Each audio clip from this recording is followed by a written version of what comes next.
what a nightmare tenant looks like versus the dream tenant. Hi, I'm Jaryd Krause. And I'm Sam Powell. And we're the hosts of the Property Powell's Australia podcast. And in this episode, we are going to be discussing our funny experiences of being tenants and also renting to tenants. So stick around for those interesting stories. They're both good and bad and what to look for. We also look at what questions you should be asking your property manager to ask your tenant when you're going into that final selection period once you hit that shortlist. Yeah, and we also discuss the difference between two different types of tenants, or a variety of different tenants that may actually cost you more time and more money than some easier to work with tenants, and what that could look like for you. And then we dive into why the relationship you have with your tenant is the absolute foundation that you should be working on first from the get-go, and how to start that off on the right foot with good communication and rental clauses that actually suit you and the property that you're renting out. Now, before we get stuck into this episode, I want to let you know that this podcast is not the only way that we can help you for free. We have our How to Maximize Your Borrowing Capacity mini course. Head to propertypals.au/resources and use this tool to buy a superior asset and achieve a better ROI. Now, let's dive into the pod. Welcome to Property Pals, the podcast where we share everything around how to build a property portfolio, from researching areas, financing, structuring, buying, selling, and reinvesting to live a life of financial independence. As a disclaimer, any information shared by myself, Jaryd, Sam, and the Property Pals team is strictly general and should not be taken as constituting professional advice. You should consider seeking independent legal, financial, and taxation advice from a qualified professional.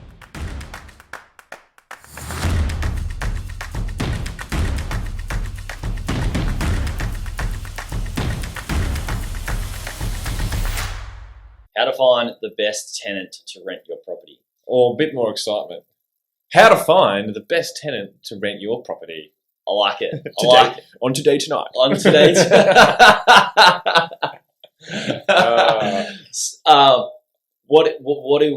What is the best tenant? Is the best tenant someone that pays you the most money, or is it something else? All good questions. We're going to be covering these things, so stick to your seat, my friends. So basically, when we're looking at how to find the best tenant to rent your property, now you said off air, isn't that the property manager's job? Yeah. To which I said, yes, Jaryd. However, you're the owner of the property, and it's your final call as to who you want to put in your property. So it's good to have an understanding of where that best tenant selection may sit. And that's what I wanted to just touch on a few little points today. Yeah, because once you've bought your investment property and you've been through all the steps that we teach, if you haven't gone through them, start episode 1, go through the journey of who you need to use in your team to make sure you get you get everything set up well. Then you come to the final stage, getting the tenant. Once you've selected the property manager, which we talked about in the last episode, then they're going to put to market the property and find a tenant for you. And then they're going to come to you with, a couple of tenants. Well, they'll come with a couple of tenants that they've done the shortlist for, and then they'll ask your opinion. And basically, there's a few key things that I wanted to point out to try and help you in that selection process. So obviously, we spoke about in the last episode 13, about finding that good property manager, and that also extends into this episode to be making sure that even you've got the right property manager, but they should be pointing out the benefits of having good marketing for that rental property, because you don't want it to be sit vacant for too long, and also their tenant selection criteria that they run through. They're all pretty similar in that they vet them, they do their referrals, they call. And this is coming down to the nitty-gritty now, where you've got a number of different options. You might have sort of 3 to 5 tenants which they run by you, and it's for you to, not get too caught up in, as an example, I had a property that I put up for rent, and we were asking $690 a week. We had tenants come through and they offered $750 plus 6 months up front. That sounded great. And in my mind, I was like, well, that's good cash flow. Let's do it. This was a few years back, and then you come to realise that hey, they didn't look after the property as well because they, there's qualities in tenants that you want to look out for. So more money is not always the answer, right? Because more money on the upfront can sometimes end up causing you less, costing you more money in the long run with the tenant selection being incorrect. Yeah. So with the referrals that you get given by these people, it's good to ask the property manager, what they've said and what previous history is very important with other rentals they've had and how they've left that property. And the property managers, that's their job. The key part of this podcast is just sort of outlining, what does make a good tenant in the long term. And I mean, for me personally, you want someone who's sticky, who's going to be there for multiple years, and who also understands how to actually look after a property. Cares about where they live. Yeah, pride of place. Yeah, pride of place, making sure everything's upkept, clean, and they've good friendly neighbours. People like them there. Like I know that where I live, people don't want me to move because everybody else that's been in here before has been a basket case, right? And not that I'm an angel or anything. It's just that I'm probably more boring than than the hardcore party goers and drug takers that were in this place before. Yeah, so let's touch in on that. So demographics of a good tenant, and everyone's got their own opinion and their own experience. For me, I'm just going to share my journey, and Jaryd's going to share his. So if you have alternative viewpoints, bring it on. Let's have a chat further if it helps people for sure. But I guess the key points for me is, I might sound like a tyrant at some stage, but it's just the realities of the experience of what I've seen. So children, like young children, I have young children. I know what happens in a property. What happens, Sam? Well, they vomit on the carpet. They might poo on the carpet, wee on the carpet. Might or do. High chances. And yes, you can get the carpet clean, but then there's tenants that may not get that professionally clean until they vacate, and then the stains, really sunk in at that stage.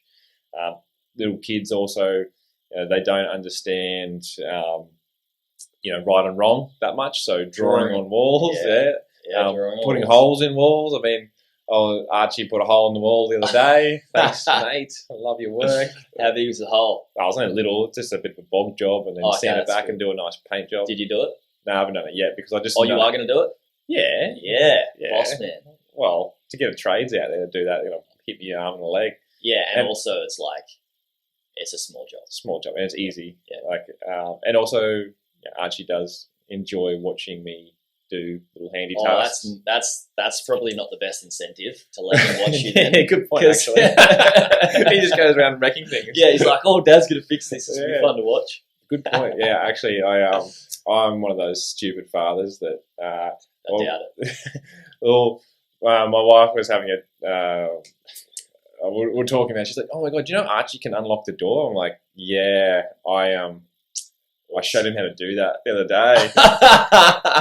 And she's like, "That is so stupid." And I'm like, "Yeah, well, now I think about it, yeah, absolutely." But at the time, he was just really inquisitive, and he was wondering what this knob did. And I was like, "Oh, mate, anything I do in my life, eventually he's going to be learning." So I just try to teach him everything that I do. Pros and cons, though. Imagine if there was a fire in the house, Yeah, and you needed to get out. So yeah, actually, the other day, go on. Share it. It's good. I walked out and he's on the kitchen bench pouring himself a glass of water from our water filter. And I'm just like, what? You're 2 years old. That's cool. One, how did you get up there? So I found out he actually put the chair on top of a little table, climbed up that, climbed over the breakfast bar, down onto the kitchen bench. Wow. And then I'm like, oh, Jesus, I don't know if I'm a terrible father or not, but I was kind of proud of him. Oh, of course. Of course. Like, he wants a glass of water, he's going to go do it himself, and he's seen you do it. So that's like really cool. Home Alone, where we forget our kid on a holiday. And I'm like, you can look after yourself, mate. Well done. So basically, we don't want to be renting to you at the moment. We don't want you to be a tenant. No. Like we look after our properties, but also where we live, pride of place. we're very diligent. You have pride. You have pride in your place, but you've got young kids that Yeah, so that's Eddie's ready to start vomiting on the carpet. Oh, he is everywhere. Yeah. Welcome to dad life. But yeah, so that's my opinion anyway. There's damages there, and not many people know how to fix up damages. And obviously there's a bond in place, but you want to try and minimise that risk as much as possible. So those young kids can be problematic for you.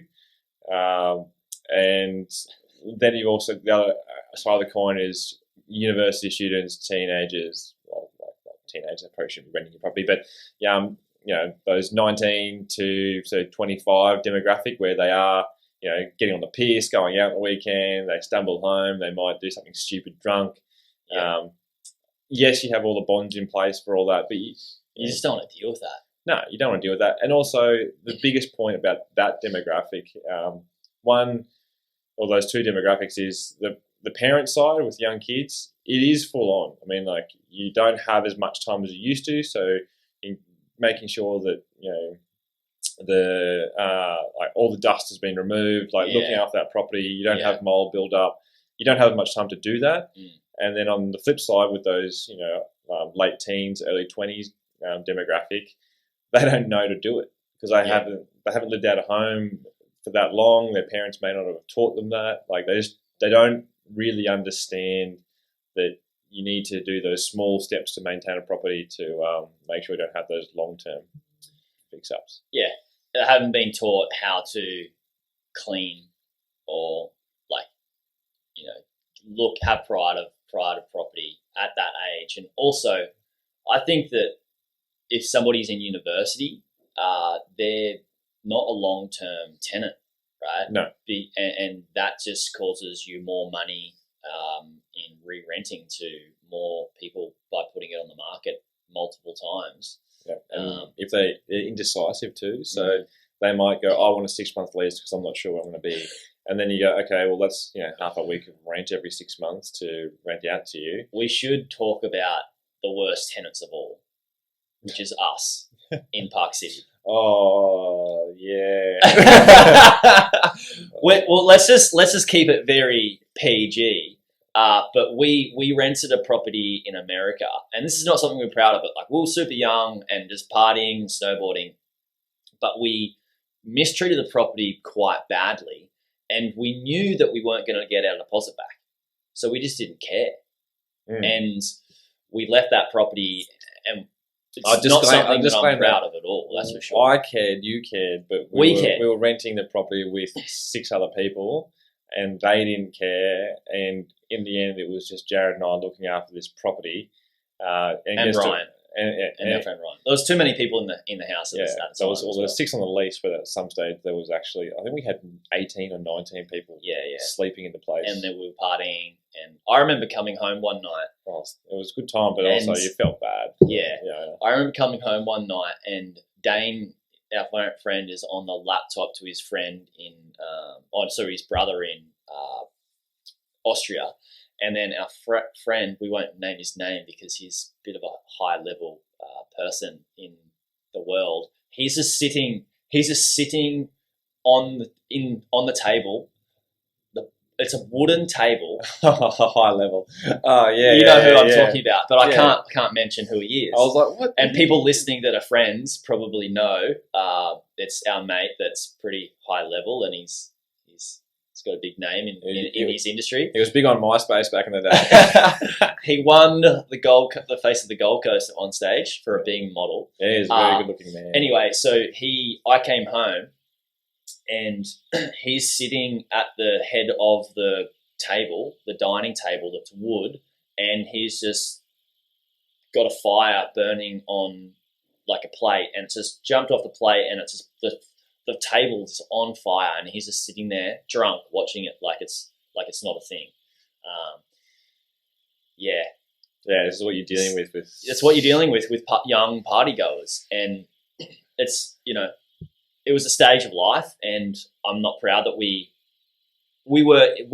you and I were both definitely influenced by a lot of people in that house Yeah, well, in not you know, caring for it. you clean up. Yeah, you can walk as fast as the slowest person. Correct. In life, and that was what we were dealing with. So, yeah, this is a good little story. Anyway, It is but like, an interesting story. we would get to the point where we would do the washing up.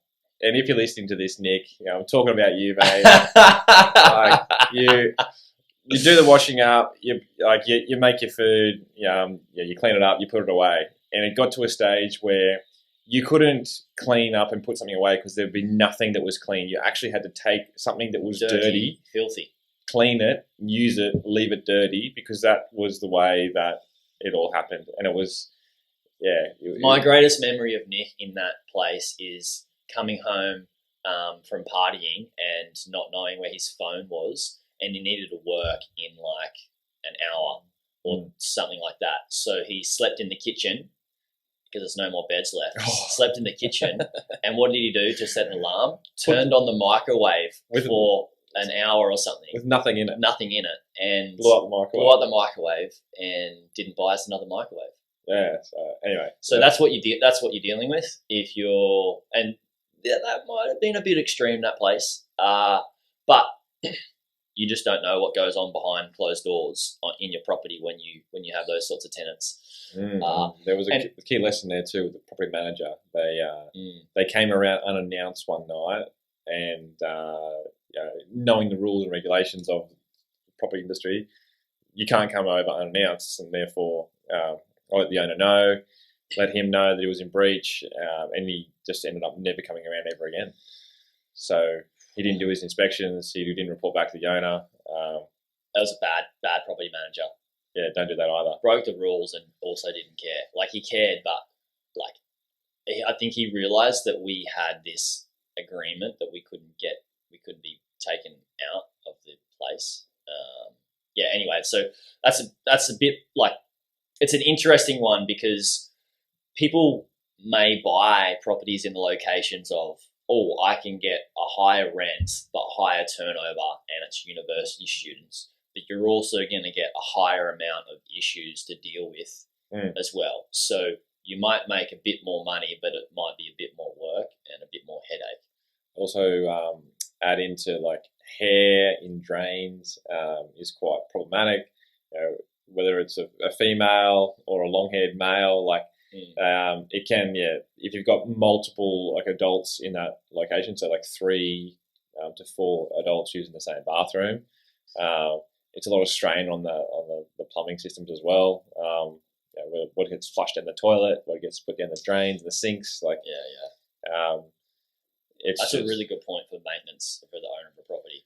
Yeah, that's why I generally say like the best people. So they're obviously the worst. Watch out to avoid, and the best I find people with no kids. People with no kids. They've got a bit more of a private place, a bit more time. Would you say would you have an age bracket? Yeah, so people that have kids that have moved out of home, so that 50 plus, they're quite good and they're really sticky.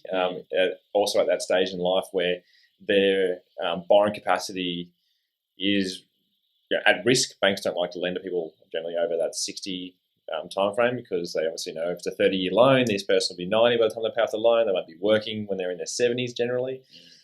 So chances of them being a lifelong tenant is higher, which is great. I like those types of tenants.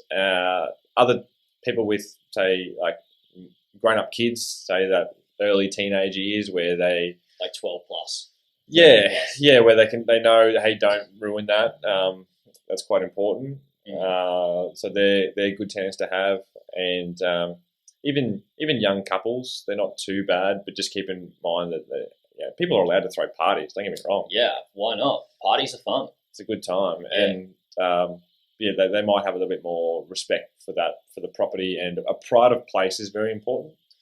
Yeah, I mean, you can have a party without punching holes in the wall, and have a good time and enjoy. If you have property pride, why wouldn't you want to invite people over for a party and enjoy their company? You just don't need to be doing it until 3 a.m. and burning the house down or the table and the microwave at the same time. Yeah. it's an interesting journey that we were on, but we did our best in the end to remedy the property, and hopefully the owner is okay. It was a gnarly cleanup. I do remember that. It was insane. But there were some things that were just too far gone. And well, the hot tub. They don't buy a property with a hot tub. Is my advice. The maintenance on them are too high. There's always issues. People don't respect them either. If you're renting them, they don't know that you generally have to have a shower before you get in there, and you got to clean it every couple of weeks. So an interesting one to think about with a pool as well is the tenants. You might want them to look after the pool, but they might just not care for it, and that can cost you more money as the owner as well. Yeah. So not to say that you don't need to buy something you shouldn't buy something with a pool, but understanding who the tenant is. Also looking at their career and like what sort of career do they have. I know that you're making a judgment here, but like, is their career, the people that have that career generally, are they tidy people? Are they respectable? And inverted commas, what you believe is respectable or not. I think that's a bit silly to mention even myself, but what, if you were going to put them in a category, in a box, which you probably shouldn't, but would they be the person that's going to look after the pool? Or that type of person look after the pool or the hot tub, also or the property. Big point you hit on there was the income security. With their career. Yeah, and looking at that front too. So you should find people that you've got a couple, and they're both say like just contractors. I understand like this is where I go into it. I go, well, what's the economic situation? If there is a downturn in the market where jobs do get lost, are these people at risk? If there's people in health, that's fantastic. That's recession proof. There's always going to be that need if they've got that full time role. If it's say like a contractor who is a painter, in those down markets where people don't want to spend as much money, maybe that painter is at risk of not having as much employment, and therefore his income can't pay the rent. Just thinking a few steps ahead in that sense, like the market that we're in at the moment is pretty tight, and our unemployment rate is super low. So it's a great time for property investors in that sense. But it's always changing. So just keep in mind that what's happening now is not going to what's going to be happening in 4 years' time. I guess another question that you could ask the property manager to ask the possible tenant is, how long do you want to live here for? Like, why, why are you living here? Are you living for career? Is there family around? If you do want to buy a place, when would that possibly be? Sort of sussing them out on like how long would they be looking to stay? Because, ideally, you want somebody to stay longer. That is a good tenant. And you build this thing that we always talk about that we're so big on, is the most valuable thing isn't the transaction of like them paying you money.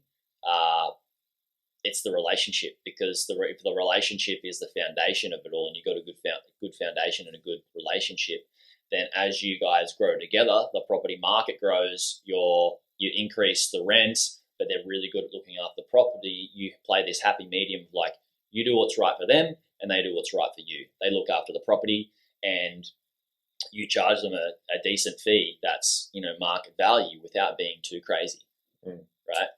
There's a key sort of topic too with pets as well that I wanted to touch in on. Some people ask me like, oh, should I let them rent the property with pets? Or should I not? I would generally say small pets, yes. Cats are quite clean, but they leave a lot of fur. Little dogs aren't too bad, and also people, because it is hard to find rent properties, they're actually wanting to pay more rent because there's less availability for animals. As long as you just have a make good clause in your lease agreement that the big thing would be the grass, because dogs they're always walking around, so they leave track marks in the grass. So just saying that, just make sure you returf the dog tracks essentially, so it brings it back to how we handed it over to you. Yeah. because that's not really like fair wear and tear, in my opinion. That's, well, your dog's gone and actually just walk the same path and ruin the grass, so fix it up, please. Yeah. And that's pretty cheap too. And you can take before photos and then have an after photo after they leave and not give them their bond back. And that's a pretty fair ask, right? Yeah. I'd probably say the same with, carpet cleaning,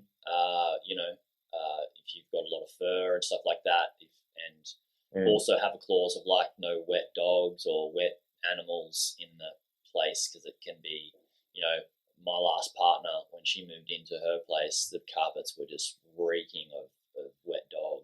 And she bought the place and she was cool with it because she just changed the carpets. But yeah, that's a thing too. Carpets for wet animals, have a clause there. Yeah, and to each their own, make your own judgment. Some people have good experience. I've had good experiences with pets.